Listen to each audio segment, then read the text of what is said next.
அனைவருக்கும் இனிய காலை வணக்கங்கள். எங்களுடைய அறக்கட்டளை தலைவர் நம்ம டாக்டர் ஜிவி ஐயா அவங்க எப்பொழுதுமே ஒரு சிறப்பான மனிதரை எப்பொழுதுமே எடுத்துட்டு வருவார். இன்னைக்கு நம்ம ரெண்டு பேரை பார்க்கிறோம், கல்வியாளர்கள், பெரும் கல்வியாளர்கள். நம்ம ஒன்று எங்க அறக்கட்டளை தலைவர், அடுத்தது அவர் நம்ம கிருஷ்ணராஜ் சார், வானவராயர், வாழும் விவேகானந்தர் அப்படின்னு சொல்லிட்டு அவரை ரொம்ப பெருமையா அந்த மாவட்டங்களில் சொல்லுவாங்க.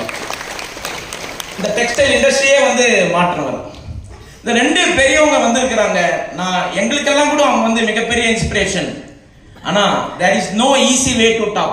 மாணவ மாணவிகளே, there is no easy way to talk, and those who have made it, they have not made it easy. யாருமே ஈஸியா எதையும் செஞ்சதே இல்லை. அப்படின்னா எதுவும் ஈஸியா நடந்தது இல்லை.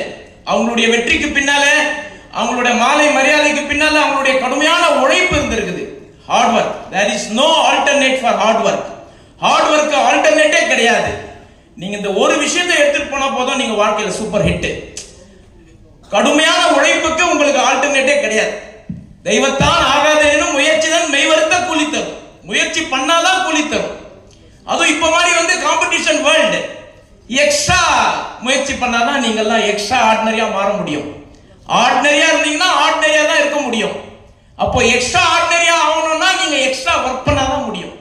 ஸோ நான் உங்களை ரிக்வெஸ்ட் பண்றேன், நீங்க அந்த எக்ஸ்ட்ரா ஆர்டினரி நீங்க அந்த கேட்டகரிக்கு வரணும். அப்படின்னா உங்களுக்குள்ள நீங்க நாங்க என்ன பேசுறோம், சார் என்ன பேசுறாரு நீங்க தெரிஞ்சுக்கிறது ரொம்ப முக்கியம்.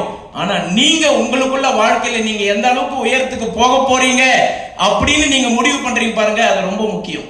அதனால உங்க தாட் ப்ராசஸ்ல எப்பொழுதுமே இவங்க எல்லாருமே அப்ளை பண்ண formula consistent, directed, self motivated, intelligent effort அப்படின்னு சொல்லுவாங்க.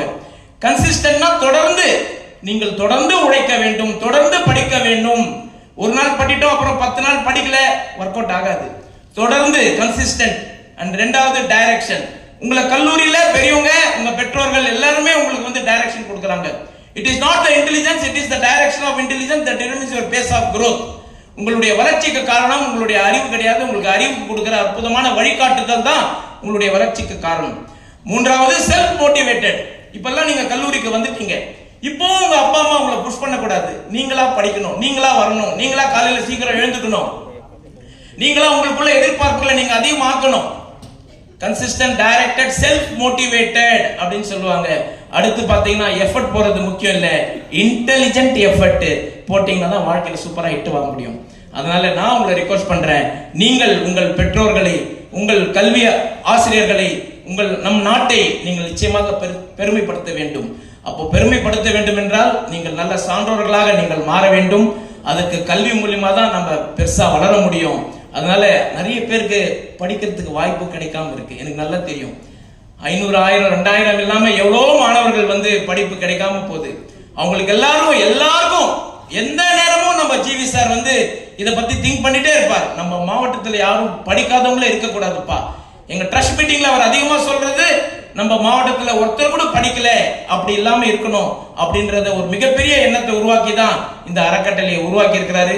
இன்னைக்கு உங்களை எல்லாம் பார்க்கும்போது நீங்க எல்லாம் எவ்வளவு பிளஸ்டு அப்படின்னும் போது எல்லா புகழும் நம்ம ஜிவி சார்ந்து தான் என்று கூறிக்கொண்டு, நீங்கள் மிக உச்சத்துக்கு செல்ல வேண்டும் என்று கூறிக்கொண்டு வாய்ப்பு கொடுத்து நன்றி தெரிவித்து முடித்துக் கொள்கிறேன்.